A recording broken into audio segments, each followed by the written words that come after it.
Andy, thank you so much You're welcome. for joining us. So many things to talk to you about. I'm fascinated by your background, and we'll get into that in a minute, but probably have a lot of New Yorkers here in the audience. And I was saying to you, we were on the radio just a few minutes ago, and I said, I bet there aren't a huge number of people who stop you and say, I love the subway. It's going great. No, that's, I occasionally dream about that, Jason, but one day, maybe, one day. One thing I've found humbling here, actually, is whenever you go to a new city, and I started my career 29 years ago, nearly 30 years ago now, in London, and then moved to Sydney in Australia, then to Toronto, now here. And each time you wonder what the reaction will be. You wonder, well, how will the natives respond to some British guy turning up, having a go at running their transit. And the New Yorkers have been fantastic. There's this myth that people aren't friendly. They're direct, but I've had a very warm welcome, and I don't intend to let people down. And so what are they directly saying is the biggest problem, and what are you directly saying back to them?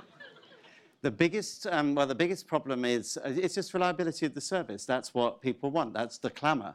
And obviously that is the big challenge here. The fact that there's been decades of underinvestment in transit, and the fact that the service has progressively, relentlessly declined in many ways. Albeit, I always caveat that by reminding people that we do move 8 million people a day, and most people, most days aren't delayed. But there has been this slow decline in the reliability of the service. So that's what needs to be done. But I think we can harvest that, we can mine that, we can use that frustration to build a compelling case for what needs to be done, which I said on day one isn't tinkering, it's an all-out modernization of transit. So your day one was not that long ago in terms of this New York City job, 10 months? Yep. 10 months ago? 17th of January. 17th January you is your first day on the job. You obviously knew what you were getting into to some extent. And let's be clear, this isn't even the oldest system you've worked on. You worked on the tube, which is the oldest. Even older. What's been your biggest surprise? I think a number, well, I guess the biggest has been just the scale of the task. I mean, I had a big job in Toronto. Toronto is the TTC's, the third largest transit in North America, and it itself had myriad problems that needed to be fixed, and has 7 bus depots. We have 27 bus depots. The TTC has 14,000 employees. New York City Transit has 50,000 employees. TTC carries around 2 million people a day. We carry 8 million people a day. So I think it's the scale of the job and the scale of the challenge. We are dealing with, in some cases, equipment, signal frames that are safe, but nearly 100 years old. That's ridiculous. And you mentioned to me earlier that so old that the manufacturer doesn't make it anymore, may not even exist. We make our own parts. So again, for New Yorkers here, but that's got to be this moment where you say, safe. "Are you kidding well, me?" no. Right? What it says to me is, we must prevail in this conversation that we started pretty much on day one, to say if we want to rebuild this thing, if we want to give New Yorkers the transit system they deserve, we need a plan. Well, careful what you wish for. We now have a plan. It was put together within 100 days of my arrival. It's called the Fast Forward Plan. It overtly says that we don't need tinkering. We've got to modernize transit from top to bottom, every aspect of it. Renew the signaling system, rebuild the stations, rebuild the track and the other critical infrastructure, get the buses moving again, make the system fully accessible. It comes at a cost, but it can be done. And what is that cost? Well, it is billions of dollars. I mean, I've said publicly, just broadly, we're looking at roundly around $40 billion over 10 years. And we may well be able to pare that back if we, as we progressively granularize the actual cost. And people will balk at that. But I would say two key points. Number one, if you divide that 40 billion by 10 years, now we're talking 4 billion a year. So if you divide that then further between the state, the city, and the feds, and look at the state pulls in something like $168 billion. So it's to get state-of-the-art transit in 10 years, or as I like to put it, less than 4,000 days. Are we sure we don't want to pay $4 billion? That is a price worth paying. And the second key point that I would make is there's the cost of not doing it. And the cost of not doing this is the infrastructure will get even older. The pressure on it will grow even more intense because the population of New York is growing, and the need won't go away, and the cost will only get higher. So let's bite the bullet and get on with it. And within 10 years, less than 4,000 days, we can have a system worthy of this great city. Sounds great, and I'm sure everybody in this room is like, yeah, let's do it. Can be done. I have a feeling that there are some politicians who are like, I don't know, that feels like a lot of money. It is. And maybe that guy can pay for it. I can pay a little. I don't have any money. Like, what's the reaction? We need to make the case. So we need to make the case. And I've been doing a series of town halls around the boroughs to make that case. And, you know, at the end of the day, you don't get that kind of money with a begging pole. You don't just say, no, please, give us some money. You've got to be more sophisticated than that. So we're undertaking a comprehensive third-party, independent economic impact analysis to show not only the economic benefit to New York and New York State, and I would argue the US actually, of a modern transit system once it's finished, but also the positive economic impact across the whole of New York State and beyond while we undertake the work. And I think it would take a brave politician anyway to say no when there's this overwhelming clamor from New Yorkers that things have to improve. And where do you anticipate, because I know you haven't fully presented it yet, but given those constituencies, sort of local, state, Fed, where do you anticipate you'll get the most pushback? I think the main issue will be the biggest challenge we're facing at the moment is credibility, because for various reasons, some very true, very accurate, some not so true. The MTA does not have the confidence of some stakeholders. You know, people say the MTA wastes money, that it's not accountable, it's not transparent, and how can we trust the MTA? You know, how can we trust you with that kind of money? How can we trust you to deliver on time, on budget? And to be fair, some of that is warranted. So we're doing something about it under the former chair, Joe Lotto, who's just left us. Yep. He set up a series of task forces to completely modernize the way we go about procuring business, the way we go about executing projects, the way we, the transparency of the organization and the way we account for public money. So I think we do need to overcome that skepticism.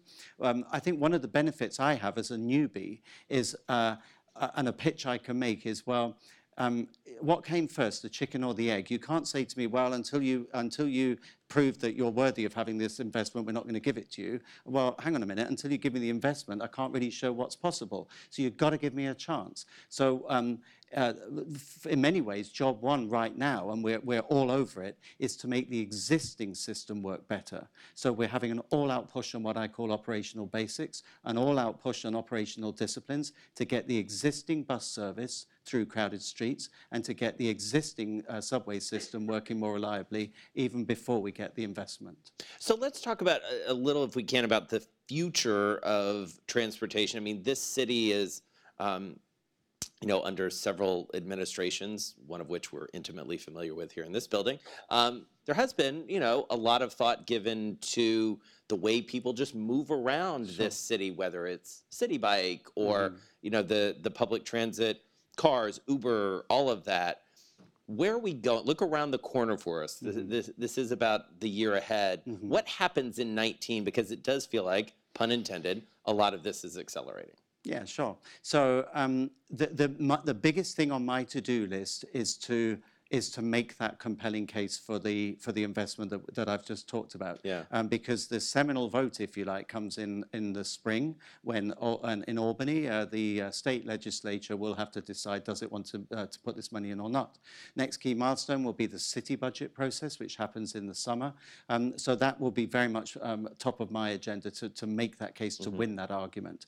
But in the meantime, yeah, I can see, you know, we've got to gear up for the upcoming closure of the L line tunnel under the East River. That's a huge logistical challenge. That's coming up in 19. Grumpy hipsters. Pardon? Right. Grumpy hipsters. Wow. Yeah. So we need to make sure that they still get their lattes and still get to work on time. But yeah, and you know, things like, you alluded to it, things like Lyft, Uber, they're not going anywhere anytime soon. And so what I want to do is I see them as complementary to the transit service, but we've got to get people back riding the buses. So a lot of my job, a lot of the noise so far in my job has been about the subway, and rightly so.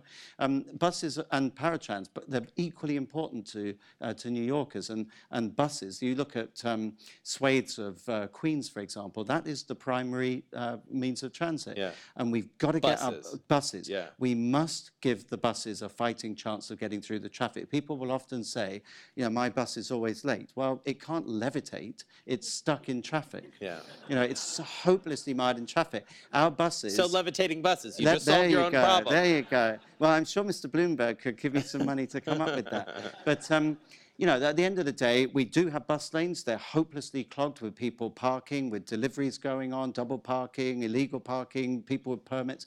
We've got to work with NYPD to clear those bus lanes. I want to see more bus lanes. I want to see more select bus service, which is the express bus service, and more technology to give buses priority such that people come back to buses, and so that we thereby we provide a more or greener alternative, if you like, for the city. And one thing I wanted to make sure that I understood and the audience understands is from a fare increase perspective and those sorts of things, that ultimately doesn't rest with you? No, that's a board decision. Right. Although, you know, I'm attending the board, the fares hearings. I was at one last night in Manhattan, actually. Right. We had 64 speakers. You know, we're out there listening to the public. 64 speakers? 64 speakers last night. So we sat and listened. I made notes of everyone's contribution. So, look, at the end of the day, no one likes fare like rises. the 58th, like what the previous guy said, There's always going to be some repetition, but there was actually some pretty good ideas, and that's the whole point of the fares hearings.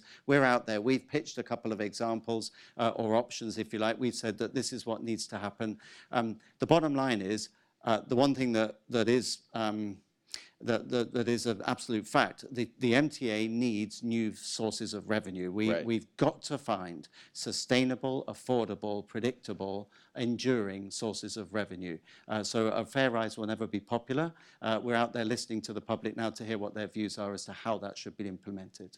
I wanted to ask you about one thing that's been in the news that obviously affects the way people think about moving around or potentially moving around the city, and specifically Queens, actually, which is Amazon HQ2, or half of Amazon HQ2. I would imagine you were involved to some extent in that process, in the bid, as it were. Mm-hmm. A, what was that like?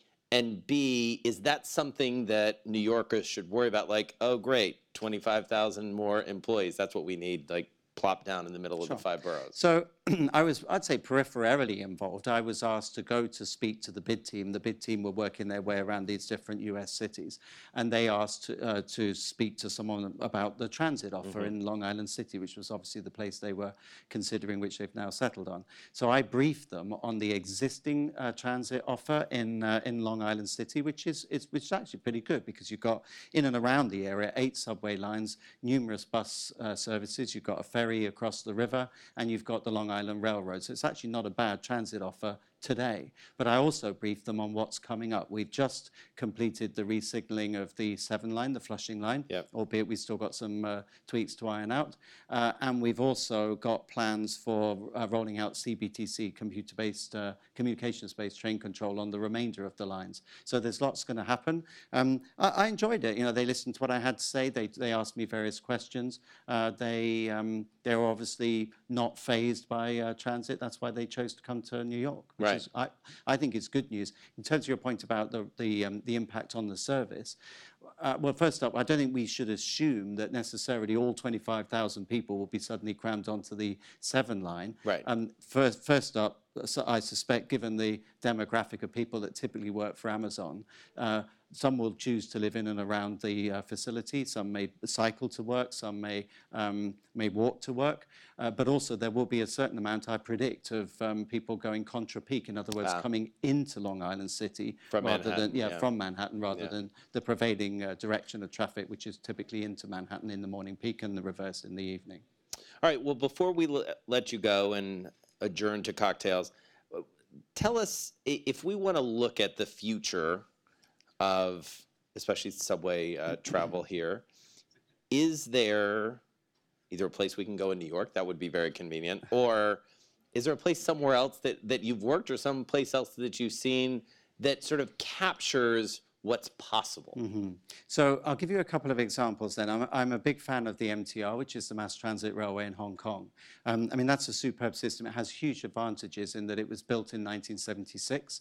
So that shows what you could do if you started again from scratch. I mean, there's even more modern examples like Shanghai. It's just amazing what they've done there. But again, it's brand new. Dead straight platforms, very spacious, fully accessible, air conditioned.